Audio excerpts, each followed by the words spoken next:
nyingine, maybe wengine wanaifahamu na wengine hawajui, but inaenda hivi. Nikisema Yesu anaweza, ninyi mnaitikia mnasema Yesu anaweza. Yesu ni yule yule jana leo na milele.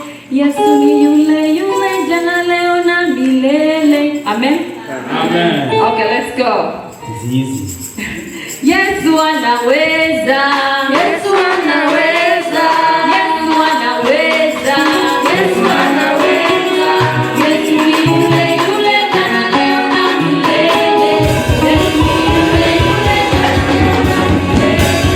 Yesu anaweza. Yesu anaweza. Yesu anaweza. Yesu anaweza. Yesu ni yule yule jana leo na milele. Yesu ni yule yule jana leo na milele.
naomba moja kwa moja tuingie kwenye neno la Mungu. I'm going to go straight into the Word of God. Nimekuwa nikijifunza maneno ya Mungu. I've been studying the Word of God. Na nashukuru sana kwa kibali ambacho tumepata mbele ya Bwana. And thank you so much for the opportunity that we've gotten before the Lord. Unajua maneno ya Mungu, You know the Word of God, yaani hakuna jambo muhimu kuliko neno ya Mungu. there's nothing important like the Word of God. Kwa hivyo leo tutakuwa tukipata ujumbe mfupi. Today we're going to get just a small teaching. Na leo kwa kweli nilitaka nijitahidi sana dakika 15 au 20 tuwe tumemaliza. And today I want to try my best within 15 to 20 minutes and be Kwa done hivyo with it. kiongozi wa ibada, ikiwa dakika 15 David yeye ndiye kiongozi wa ibada. So the elder of the service is going to keep me in Ana track. mamlaka ya kusimamisha mahubiri. He can tell me to stop. Hivyo ndivyo tunaenda. That's how we're moving today. Kiongozi wa ibada mbingu zimempa mamlaka. The leader of the service, the heavens have given him Anaweza authority. kusimamisha ibada. He can stop me. Na akisimamisha na malaika watasema huyu ndiye anaongoza ibada. And when he stops me, the angels are going to say he's in charge. Ndio hivyo, ni mambo ya kiroho. That's spiritual. Kwa hivyo naomba tuingie moja kwa moja kwenye usomi wa neno la Mungu. It's the reading of the word. Na leo dada yetu Dorcas atakuwa akitusomea And Dorcas is going to be reading. kwa kitabu cha Ufunuo sura ya 2. Revelation. Amen. Revelation. Ufunuo sura ya 2 tutaanza kwa mstari wa 8 hadi mstari wa 11. Chapter 2 verse 8 to 11. Naomba utusaidie kusoma na utuombee tuingie moja kwa moja kwa neno. Okay. Chapter 2 verse 8 to 11, the Bible says, "Write this letter to the angel of the church in Samaria. This is the message from the one who is the first and the last, who was dead but now is alive. I know about your suffering and your poverty, but you are rich. I know the blasphemy of those opposing you. They say they are Jews, but they are not, because their synagogues belong to Satan. Do not be afraid of what you are about to suffer. The devil will throw some of you into the prison to test you. You will suffer for 10 days, but you will remain faithful even when facing death. I will give you the crown of life. Everyone with ears will hear. Everyone with ears must listen to the Spirit and understand what he's saying to the churches. Whoever is victorious will not be harmed by the second death. Write this letter to the angel of the church, Pergamum. This is the message from the one who is sharp two-edged word." Let us pray. Heavenly Father, we gather before you. We gather before your throne. We ask that you speak to each and every one of us. Father, we submit ourselves into your hand. We submit the man of God that you have ordained and called to this day. We ask that you release your word upon his head as he speaks to each and every one of us. That everything that is done in this house be to glorify your holy name, Jehovah. We invite your presence to overflow and overtake each and every one of us in this place. In Jesus' name, we trust that you're going to release. We trust that you're going to speak to each and every one of us as we open up our hearts to receive what you have for us today. Father, we release ourselves. In Jesus' name we pray. Amen. Amen. Nimekuwa nikijifunza hizi barua ambazo zinaandikwa kwenye kitabu cha Revelation. I've been studying the letters in the book of Revelation. Na nimeshajifunza hizi barua 7 zote. And I've learned all the 7 letters. Na kuna jambo ambalo lilinishangaza sana kwenye hili kanisa la Smyrna. And there's something that really amazed me in this church, from this church of Smyrna. Hizi barua zote ambazo zilikuwa zikiandikwa, all these 7 letters that were written, ilikuwa ni barua ambayo inaandikwa inatoa sifa za kanisa. It was a letter that was written to praise the church. Halafu inaleta maonyo kwa kanisa. And then it brings a warning to the church. Maana kuwa kuna mambo ambayo kanisa ilikuwa inafanya vizuri. So that there are things that the church was doing well. Na kuna mambo ambayo kanisa haikuwa inafanya vizuri. And there are certain things that the church was not doing well. Na mimi nimekuwa nikijiuliza, hivi sasa hivi tunaelekea kwenye miaka 9 ya GCN. Let me ask myself, we are going to the 9th year of GCN. Ikiwa tungeandikiwa barua leo kutoka mbinguni, if it was to be written a letter today from heaven, hiyo barua ingeandikwaje? what would that letter say? Mungu angetuandikia barua leo kwa anniversary ya miaka 9. If Jesus was, or God was to write a letter to us for our 9th anniversary, najua kanisa la GCN. I know the church of GCN. Hiyo najua itaandikwa tu. I know that is going to be. Kwa sababu Mungu anatujua. Because God knows us. Ataandika najua kanisa la GCN. He's going to write because he knows the church of GCN. Nasema najua kanisa la GCN. He knows the church of GCN. Hiyo sina wasiwasi nayo. That I don't have worry. Lakini je, atakuja kutuambia? But what is he going to tell us? Najua mnajifunza maneno yangu He's vizuri. going to say that I know you study my word very well. Hiyo najua kwa kweli Mungu anaweza kutupa kibali. Kwa sababu Mungu ametupa neno lake. On that because he's given us his word. Lakini niwaambie kitu. But I tell you something. Kuna kitu ambacho hatujafanya kwenye kanisa la GCN. We have not done in GCN. Nilitafuta neno outreach kwa Kiswahili. Diedone outreach. Sijapata neno outreach kwa Kiswahili. What is outreach in Swahili? Kufikia watu wa nje ya kanisa. Unajua GCN hatujawafikia watu walio nje ya GCN. We haven't reached the people outside the GCN. Kwa maana moja ama nyingine, one thing or another, sisi wana GCN ni wa kabila. The members of GCN were tribal. Kwa hiyo sisi kwa sisi. We are us by us. Nikisikia mtu wa GCN anaumwa, if I hear someone from GCN is tunaenda kumuona. I'm quick to go visit. That's not necessarily love. Nikisikia mtu wa GCN amefiwa, a member of GCN has a death, sote tunakuja. We all come. Mbona tukisikia mtu mwenye haikuwa GCN hatuendi? Why is that when we hear somebody who's not from GCN we don't move? Mtu wa GCN ana harusi, tunakuja. Somebody from GCN has a wedding, we come. Kwa hivyo ni sisi kwa sisi. We're us by us. Hiyo si kanisa.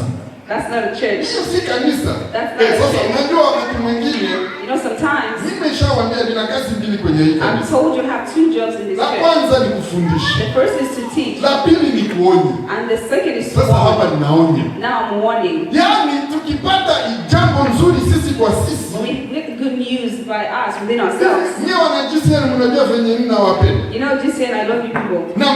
Na najua kuwa na nyinyi pia mnanipenda. And I know you also love me. Na najua kuwa mnapendana nyie kwa nyie. And I know you also love each other. Lakini nje ya GCN, je, tunapeleka injili? But then outside of GCN, are we taking the gospel? Haiwezekani kuwa tuwe tunatembeleana sisi kwa sisi. It's not impossible just to visit each other among ourselves. Haiwezekani kuwa tuwe tunapendana sisi kwa sisi.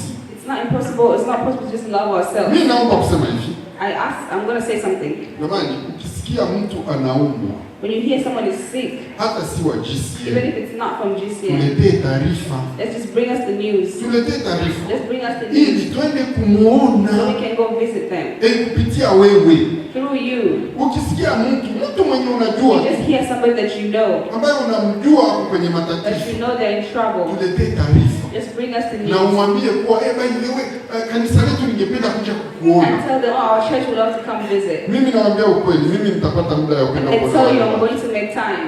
Kwa hivyo na mimi nimekuwa nikiomba. Because I've been praying. Kuna hili jambo la kuwaona watu ambao sio wa GCN. There's this thing about visiting people who are not members. We haven't done that. Na ndio maana nilikuwa nikiongea na wanakwaya. That's why I've been talking to the choir members. Nasema wanakwaya mnaimba vizuri. And I tell them you sing very well. Lakini ninawaomba tena. But I ask you again. Hamjarekodi. You haven't done your recording. Sio haya mambo ambayo tunajifunza. That's what we're learning. Roho wa Mungu anatuambia yale ambayo tumefanya na yale ambayo hatujafanya, yale ambayo tunafanya vizuri na yale ambayo lazima tuimprove. Ngoja niwaambie kitu. Na ni jambo ambalo nimekuwa nikiongea tu. Nimekuwa nikiongea na mapastors hapa ndani. Wakawa wananiambia una shida. Wakaniambia production team. They say production team. Akaniambia wewe huwezi kuwa na kanisa ambalo huna YouTube. They say you cannot have a church. Huwezi kuwa na kanisa ambayo huna hivi ujumbe vya dakika 2, dakika 3. You cannot have a church that's this short. Mimi niwaambie ukweli, lazima tuwe na production team. We have to have a production team. Watu wa IT lazima mtusaidie. These people in IT, you have to help us. Tuwe tuna hivi ujumbe ambavyo tuanze kusambaza. So we have these short reels that we can distribute. Unajua nyie wote ambao mko hapa. You know, all of you that are here. Nikitoa ujumbe wa dakika 15 20 kwenye YouTube. If I teach 15 15-20 minutes on YouTube. Nyie mtanisikiza. You're going to listen to me. Lakini mtu ambaye sio wa GCN, But someone who's not from tukitoa GCN, ujumbe wa dakika 30, if we teach for 30 kwa minutes, simu wasikize ujumbe. they're not going to sit on the phone and listen Lazima to it. tutume hizi ujumbe za dakika 2, dakika 3. You have to start doing these short reels. Kwa hivyo nyie mnarekodi haya mambo, muendelee So kurekodi. the ones recording, keep Alafu recording. tunaenda kwenye phase nyingine. Then we go to the next Mnafanyia phase. editing. We do the editing Mnatoa part. hivi ujumbe, mimi si mnajua teknolojia. We do the short Alafu messages. hivyo ndio mnaanza kupeleka kwenye magrupu. And that's what you take on the Alafu groups. mnavicopyright GCN. And then you copyright for GCN. Alafu mnaweka namba za simu ya mchungaji. And then you put the phone number for the Alafu man. mnaweka website ya And GCN. you put the website for Alafu GCN. mnaweka address ya And GCN. you put the address for Hiyo GCN. ndio maono. That's the Hiyo ndio vision. kanisa. That's the church. Maana mimi nimepata hili kuwa Because I've gotten the kwenye vision that GCN tunafanya in vizuri, GCN we do very well, lakini tumebaki ndani. but we stay inside. Hatujatoka nje. We haven't gone out. Nafurahi sana kuwa mzee wangu na ni baba yangu huyu Norbert. I'm very happy to see Baba Norbert Norbert here. amekuwa ananitumia manamba za simu. Well, Norbert has been sending me phone Mungu numbers. akubariki sana baba God yangu. bless you. Ananiambia bwana, wewe mpigie simu fulani. He's telling me a call That is from what I'm talking about. you know, call attack. Ikiwa una rafiki yako You have a friend. ambaye unataka mchungaji ampigie You simu, want one of God to bwana reach out to. nitumie hiyo namba ya simu. Just send me the phone Lazima number. tupeleke You injili have to take the kwa watu evangelism. ambao wako nje ya kanisa. People who are not in the church. Lazima tupeleke injili nje ya You kanisa. have to take the ministry outside the church. Tusipofanya hivyo, We do not do that. hatuwezi kukaa sisi kwa We sisi. cannot stay by Kwa hivyo tutakuwa ourselves. sisi, mbingu zinatuona ni wa kabila. The heavens are going to see us as Na tribalists. mimi niwaambie, kama mtu anaumwa And I tell you, if somebody is sick alafu ni Muislamu, and is a Muslim, mimi niwaambie ukweli, unajua mimi huwa nahubiri Waislamu. I tell the truth, I even preach to Muslims. Yani usiseme kwa sababu ni mchungaji na huyu ni Muislamu. Don't say that oh, this is a pastor and this is a Muslim. Wewe niambie, niunganishe tu. Just tell me, just connect Mimi us. nitaenda kuwaona and I've made this commitment. Just tell me, I will do Ikiwa it. mtu ni Mkatoliki, If somebody is bwana Catholic, wewe niambie, mimi si nitajua cha kufanya. just tell me, I know what to do. Niunganishe. Just connect Kuna us. jambo lingine ambalo nafikiria tutafanya. There's something else we're going to do. Kwenye outreach. Through here, Injili ya nje. Ikiwa uko nyumbani, If you're home, una family members uko na mtu wa familia ama marafiki, or friends, wewe fanya hivi, or do you just do this? uambie kuwa utakuwa na maombi nyumbani mwako, Tell them you're going to have prayers in your house, alafu mimi nitakuja. and then I will come. Kwa hivyo tutakuwa tuna fellowship nyumbani We're kwako, going to have a fellowship in your lakini house. sasa tumewaalika That you invite wawili watatu 2, 3 ambao sio wa that GCN. are non-GCN. Na ikiwa una mambo wa GCN ambaye naye ni jirani, If you have a person from GCN who's a naye neighbor, anaweza kuja, they can also alafu join. tukuje tunakaa na hao ndugu And we come and sit with them nyumbani kwako, in your house. alafu tunaongea maneno ya Mungu, Talk about the word of alafu God. tunamaliza hapo, And we leave right there. tunawaacha wamebaki na And neno la we leave Mungu. there to stay with them. Yaani lazima tujifunze We have to teach, kutoa injili test the ministry nje ya kanisa, outside of the church. na sisi tumebaki sana kanisani. But as we have stayed in the church for so long, Niliongea na mzee I spoke to one of the elders niliongea na mzee jana. yesterday. Mzee wangu anaumwa, naomba mnisaidie kumwambia baba anaumwa. My father is sick. I asked that you continue praying for me. Anaumwa tu, He's sick. lakini nilikuwa naongea naye, namwambia mzee, kanisa I was limeshindwa. talking to him that I tell him the church is failing. Ndiye akaniambia kama haufanyi outreach And he told me if you do not do outreach, hauwezi. you cannot. Nikamwambia sasa, unajua mzee, huyu ni Marekani, hatuendi nje na microphone kama tulikuwa tukifanya And I told Afrika. him this is America. We cannot go outside with the Sasa microphone. ndio hapo mimi nimechukua commitment, That's why I took this commitment. naomba mnisaidie, And I want you to help me. yaani mfungue manyumba zenu, Open your mfungue houses. nyumba kwa majirani, Open your houses. mfungue nyumba kwa watu ambao mnafanya kazi na wao, Open your houses to those you work mfungue with. nyumba kwa marafiki. Open your houses to your Alafu friends. tunakuja. And we will Wale come. ni watu ambao hawawezi kuja kanisani, Those are the ones who cannot come. lakini we can create a transition, We can create a transition. kwa sababu wanaweza kuja kwako. Because they can come to Basi you. si tukuje tuwe na ibada kwako Just come to your na house tuwafikie wale. and meet those people. Kwa hivyo nimeongea mambo matatu. I'll say 3 things. Ya kwanza, kwaya naomba rekodi, The first choir, we want that recording. na mimi niseme tena kuwa I'm going to say that kanisa litalipia anything that you need. the church is going to handle this. Sasa mimi nimewaachia nyie na Mungu wenu. I leave it to you and your God. Mimi siku sikuwaita waimbaji. I didn't call them singers. Mungu ndiye aliwaita waimbaji. God called them. Sasa mimi kama mchungaji Now, as the pastor, na waomba mtoe rekodi. I asked them to do this recording. La pili, The second one, watu wa IT the people in IT, na waomba YouTube channel. I asked for the YouTube Si, channel. najua tuna Facebook. I know we have Facebook, Lakini unajua hii Facebook, but you know this watu ambao Facebook, wanatuona the people who ni see watu us wetu. is our people. Na mimi nataka kanisa liende nje ya But watu I wetu. want the church to go outside. Kwa hivyo nataka YouTube channel. So I want the YouTube channel. Sasa watu wa IT, So the IT people, mimi naomba mnisaidie. I want you to help Hayo me. ndio maombi. That's the vision. Ikiwa tutaweza, If we're going basi to do it, tutawasapoti. we're going to support. Mnipe muda niongee na wazee wa kanisa Give me time to talk to the ili elders tuone tutawasapoti aje. so we can see how to Ikiwa ni support. kamera ndio inahitajika, If we need a camera, basi mnipe muda niongee na wazee wa kanisa give me time to talk to the tutafute elders kamera. so we look for the Ikiwa camera. ni nini ambayo inahitajika, Whatever is tufanye ili injili iende nje. for us to do it so that the ministry Sasa can na go wana outside. GCN nyinyi, And now GCN naomba members, mniunganishe na marafiki and zenu, I want you to connect me to your friends, mniunganishe na familia zenu. connect me to your Kila family. mtu wa GCN Everybody from uelewe GCN, kuwa una kazi you have to understand that you ya have a job kupeleka injili kwa watu wengine. to take the ministry Mfanye outside. kama vile mzee Norbert anafanya. Just do like how Mzee Norbert anaanza kuniunganisha na watu, he started connecting anawaambia with pigia people. simu mtu He fulani, said, call so and na hiyo so. ndio tunapeleka injili. And that's how we take Kwa the hivyo ministry. tupeleke injili nje ya GCN. Take the ministry outside. Sasa tukimalizia, As we wrap it turudi up, kwenye kanisa la Smyrna. let's go back to the church of Smyrna. Hili kanisa, This jambo church, moja lilinishangaza. one thing surprised me. Makanisa yote walikuwa wakiandikiwa, All the churches were being written the letters. wakiandikiwa wanaambiwa mapungufu yao, They're being told their weaknesses. lakini hili kanisa But this specific church, halikuambiwa mapungufu. they were not told any weaknesses. Hawakukuwa na mapungufu. They did not have any Kwa weaknesses. lugha nyingine, ilikuwa ni kanisa nzuri It kabisa. was a very great church. Lakini unajua Mungu anasema nini? But you know what the Lord says? Anawaandikia, anasema He says that, najua I know that, umasikini wenu. I know your poverty. Oh my goodness. Sasa mimi nashindwa kuelewa But then I'm surprised. ikiwa hili ni kanisa ambalo halina mapungufu. If this is a church that does not lack What is their anything, reward?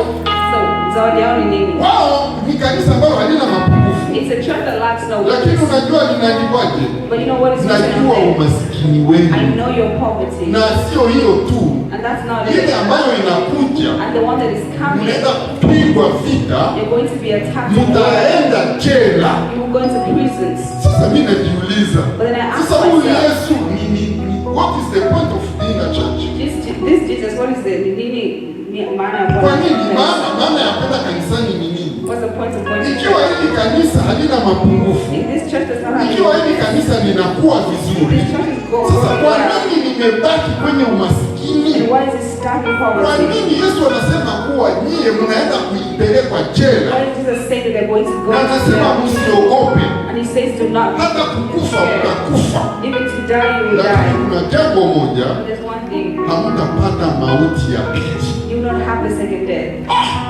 Sasa hapo ndio nikashtuka. That's why I was Kwa surprised. hivyo hili kanisa That means this lilikuwa church, ni kanisa ambalo liko vizuri it kiroho, was a church that was raised up lakini spiritually, kimwili but on the physical yani side, lilikuwa vibaya, they were really not lilikuwa well. ni kanisa la maskini. They were poor. Biblia inasema najua umaskini wako, I know your poverty. yaani Mungu amewaacha kwenye umaskini Which means the Lord has left them in pamoja na poverty, uaminifu wao. even in their faithfulness. Mungu amewaacha kwenye The umaskini Lord has left them in pamoja poverty, na maombi yao. even in their prayers. Mungu amewaacha kwenye And umaskini God has left them in poverty, pamoja na kujitoa kwao. even through their Na sacrifice. sio hiyo tu, anawaletea ahadi gani?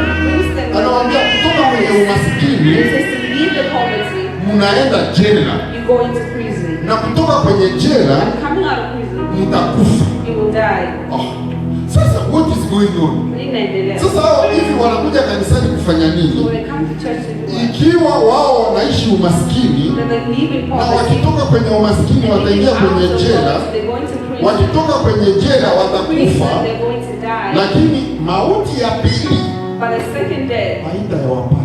they will not see that. Sasa unajiuliza kwa nini sasa kuja kanisani? So you ask yourself, why am I coming to church? Ikiwa hili ndio kanisa, If this is the church, nataka ujue I want you to know kuna that watu ambao wamekuzidi utakaso, There are people who are holier than you, lakini wewe umewazidi pesa. but you're more richer than them. Yaani tuelewe maneno ya Mungu. You have to understand the Unajua kuna hii injili ya kufikiria kuwa There's this ministry Mungu that amenibariki nina kazi God nzuri. has blessed me with a Kuna great watu job. ambao Mungu hajawapatia kazi There are people who God has na not given usifikirie unaomba experience. kualimu. I don't think you Yaani pray.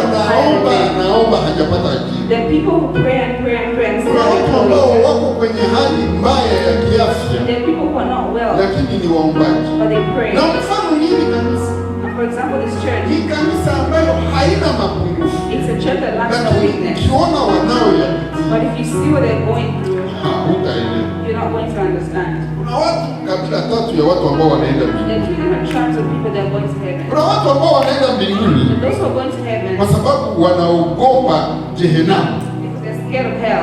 Unajua sasa tulivyokuwa wainjilisti huko Afrika, You know, when we're in ministry back home, wewe hela kuna moto, they say, oh, neno hell. kienda Jehenamu, You're going to wewe hell. utachomeka. You're going to get Mtu burned. anaogopa, And someone is scared. anaamua kutoa maisha yake kwa And Yesu. they decide to give their life Huyu to mtu Christ. amekuja kwa sababu anaogopa Jehenamu. This person has come because they're scared of Kuna hell. mtu mwingine, There's another kiwango person. cha pili, The second person, unamwonyesha mbingu, you show them heaven. unamwonyesha mbingu ni ya baraka, You show them heaven has mbingu ni ya blessings. utukufu, Heaven has mbingu ni mzuri, Heaven is alafu great. anafurahia hiyo injili, and is happy because of anaamua that. kutoa maisha And yake they kwa Yesu. decide to give their life to Kuna Christ. mtu ambaye And there's another person. yeye anaamini They believe kwa sababu ya utakaso.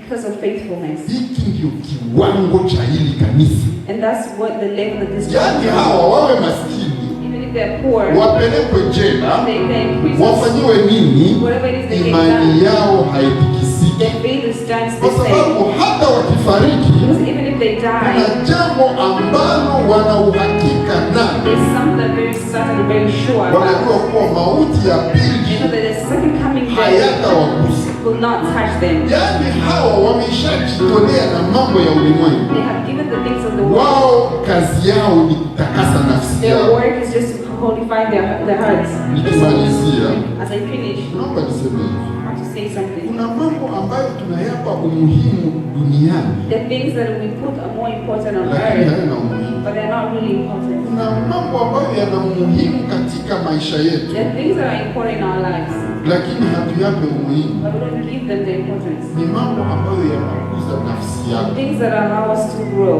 Na unajua, nikianza kuhubiri kuhusu nafsi, If I begin to teach about siwezi kuhubiri kuhusu nafsi, siwezi kuhubiri kuhusu nafsi, the soul, I can't talk about a soul kwa ujumbe mmoja. in just one Ni teaching. kubwa sana, It's very big. lakini kuna mambo ambayo yanasaidia nafsi But yako, there are things that help your soul. na pengine yanaweza yakakuumiza wewe. Sometimes they can hurt you.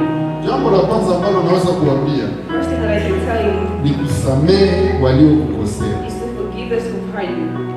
Naomba niulize hivi, I want to ask nyote mnaonisikiza, everyone that is listening to you, je, kuna mtu ambaye ameshawahi kukosea? is there somebody who has done something wrong?